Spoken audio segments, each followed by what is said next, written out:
Você sabe quais são os direitos e deveres do consumidor na rescisão do contrato de compra e venda de um imóvel na planta? E sobre a alvenaria, a fase que realmente demonstra que a fase está em andamento? Bem, esse é o tema dessa semana aqui no quadro Dicas da Construção. Tudo isso você acompanha aqui no TV Imóveis.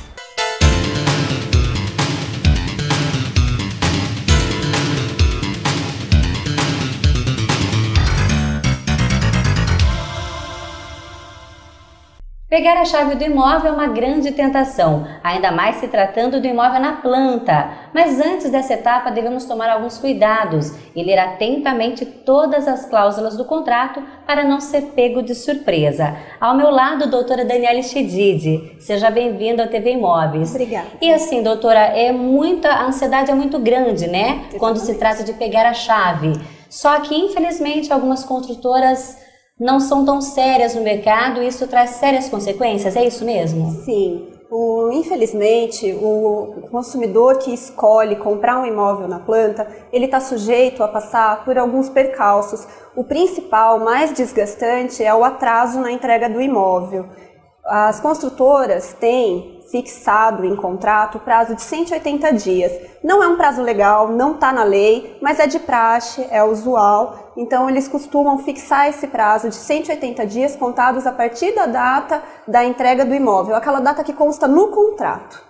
Certo. E quais as consequências que isso pode trazer? Bom, as consequências é que se a construtora atrasa esse prazo de 180 dias, essa já é uma prorrogação. Certo. Então, se além da data que estava prevista para a entrega, passa esses 180 dias, o consumidor ele se torna lesado. Certo. Ele tem direito a uma reparação. Então, o que ele pode buscar? A rescisão do contrato, ele pode buscar a devolução de todos os valores pagos até então, a condenação da construtora ao pagamento da multa moratória que é prevista no contrato. Ele pode também conseguir a suspensão do pagamento e principalmente a condenação em danos morais. Agora que você falou em relação a atrasos, a devolução dos valores, né?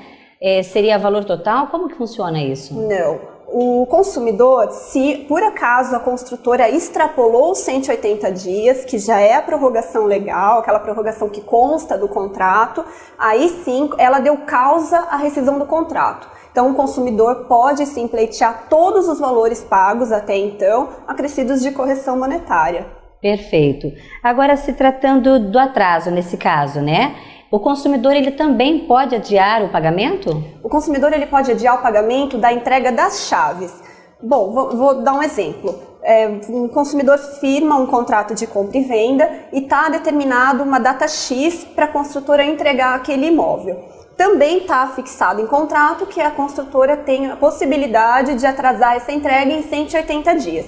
Os tribunais têm entendido que os consumidores, os compradores, também podem prorrogar aquela parcela de entrega de chaves que eles têm que pagar quando recebem o imóvel. Entendi. É uma forma de equiparar essa tolerância. Se a partir do momento que a construtora tem o direito a essa prorrogação, os tribunais entendem que o consumidor também pode prorrogar. Uma coisa que é comum é o consumidor receber o boleto para pagamento da entrega da chave na data fixada no contrato, mas ele ainda não recebeu o imóvel. Então, nesse caso, ele pode procurar o auxílio de um advogado e, através da justiça, procurar uma medida para suspender esse pagamento até a entrega efetiva do imóvel. Então, passando esses 180 dias previstos, ele pode pleitear a rescisão do contrato? Pode, ele pode. E o principal, os nossos tribunais, o Superior Tribunal de Justiça, tem entendido que o atraso na entrega do imóvel é um grave descumprimento contratual. Causa um constrangimento, desrespeito,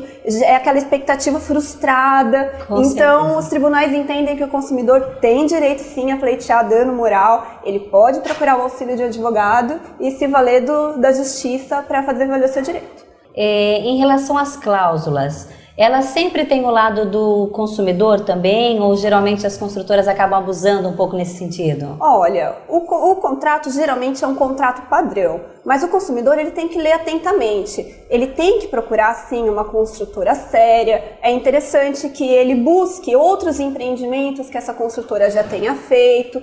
para ele verificar se realmente não existe nenhum risco dele não ver o seu imóvel sendo entregue.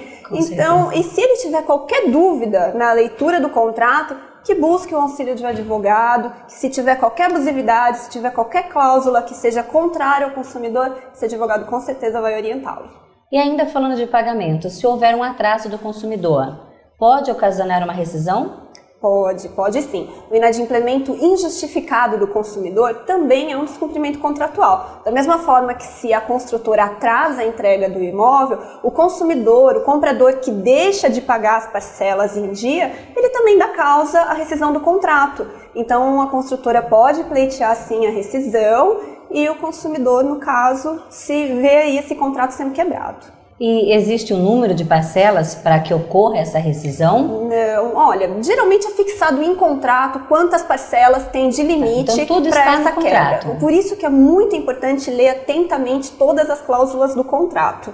E nesse caso, doutor, o consumidor ele pode reaver o valor?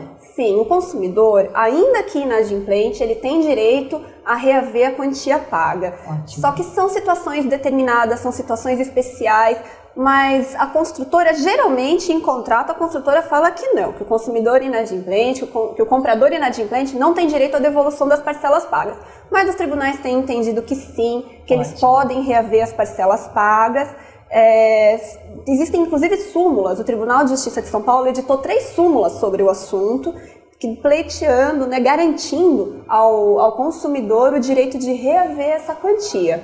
O que acontece? Essa quantia, para início de conversa, essa quantia ela tem que ser de forma única. Então, por exemplo, a construtora que vai devolver o valor pago, ela é obrigada, por súmula, tem uma súmula do tribunal que determina que esse valor tem que ser em parcela única. Por mais que a construtora brigue e fale que vai devolver de forma parcelada, não tem que ser de forma única.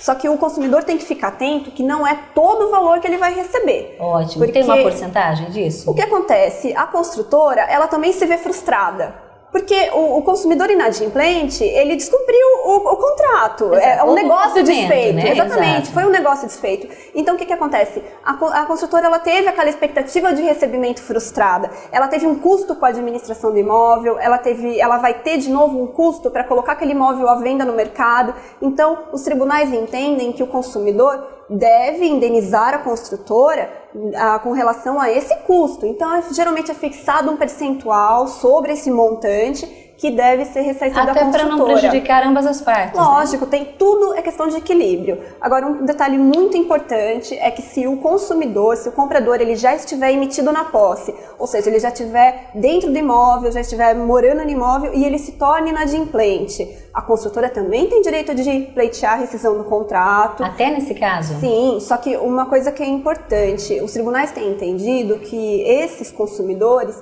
eles têm que pagar uma espécie de um valor de aluguel, uma espécie de um aluguel realmente pela fruição do imóvel, ou seja, para que não se torne gratuita o período que ele ficou no imóvel, porque ele deixou de pagar. Com certeza. Então, também a construtora tem esse favorecimento de receber esse período como se fosse um aluguel. Mas antes de uma rescisão, há uma forma de você resolver da melhor forma possível também, com certeza. Se ele tiver um contato com a construtora, às vezes nem chega a rescindir o contrato, eles podem se compor, mas toda essa questão que nós tratamos é sempre em caso de rescisão.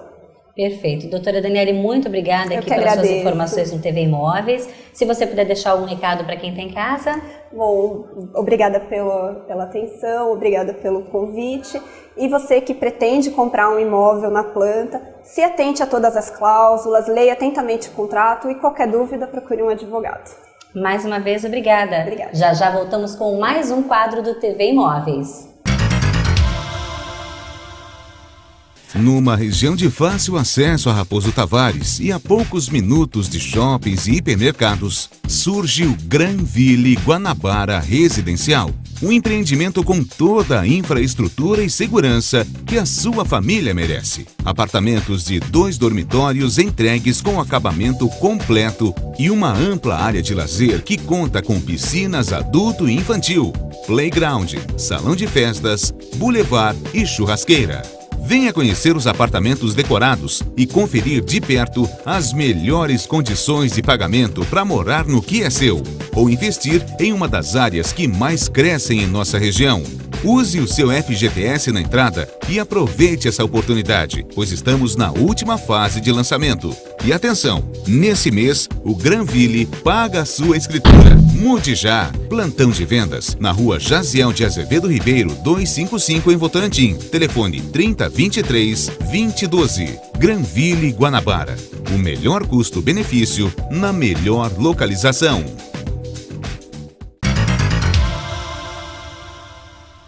Chegamos ao momento da obra em que a construção começa a aparecer, a alvenaria. Mas para essa construção ser realizada com sucesso, é necessário levantar alguns pontos.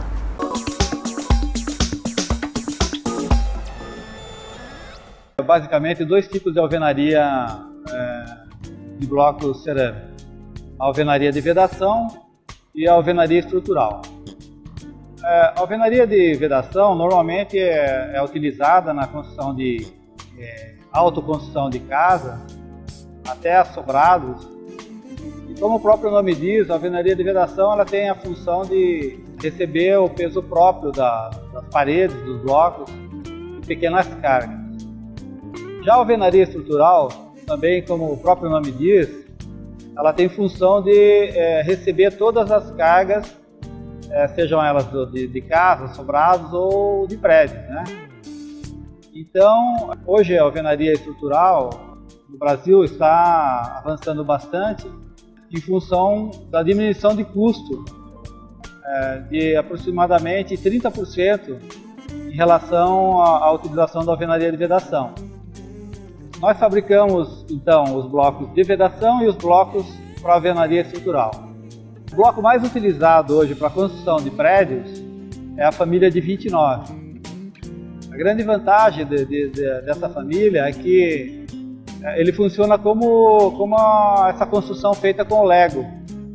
Com algumas peças você consegue fazer a sua alvenaria, a sua construção, sem desperdício, sem quebra, com pouca utilização de ferragem, com pouca utilização de madeira.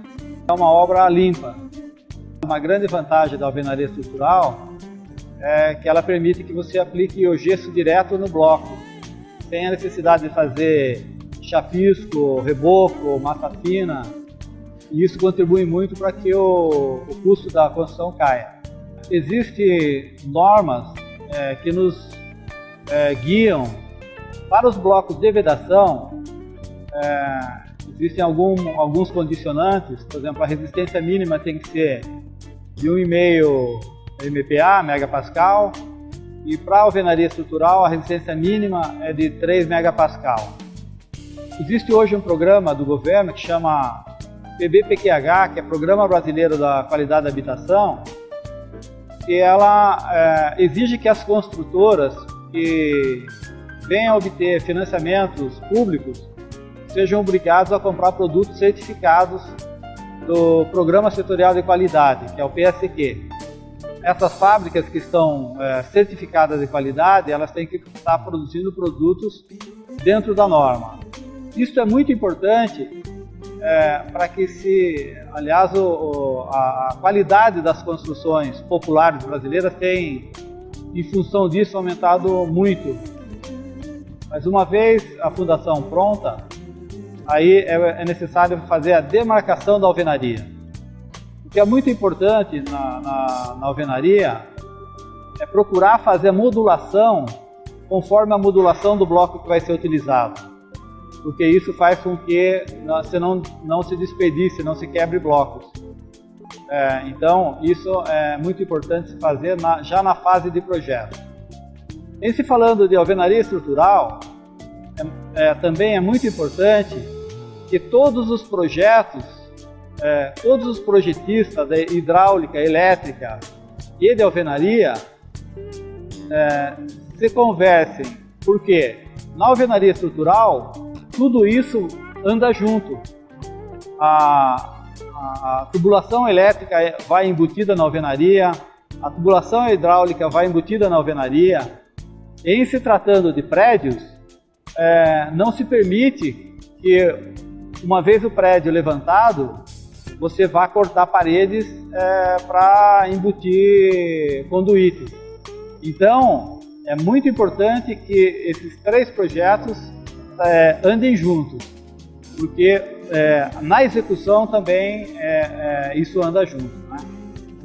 Outro tópico importante é que se tenha cuidado com o uso de escantilhões, com o prumo da alvenaria, porque se não observar, essa não observância do prumo significa em consumo excessivo depois de revestimento, seja de argamassa ou de gesso. Na execução das alvenarias moduladas, existem cuidado que deve ser tomado, que são as vergas, as contravergas, que são a parte inferior das janelas, das portas. A função dessa, que normalmente se utilizam canaletas com uma ferragem distribuída dentro, a função dessas vergas e contravergas seria fazer uma distribuição das cargas que estão sendo desviadas. Também isso tudo deve ser feito quando se está fazendo o projeto. E também a definição das janelas, das portas. Então, para quem está construindo, é muito importante que fique atento ao seu produto que está sendo comprado, produto dentro da norma, para que não tenha infelicidade para frente.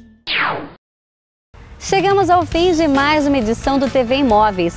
Muito obrigada pela sua companhia e sua audiência. E já conto com a sua presença na próxima edição do TV Imóveis com mais novidades do mercado imobiliário.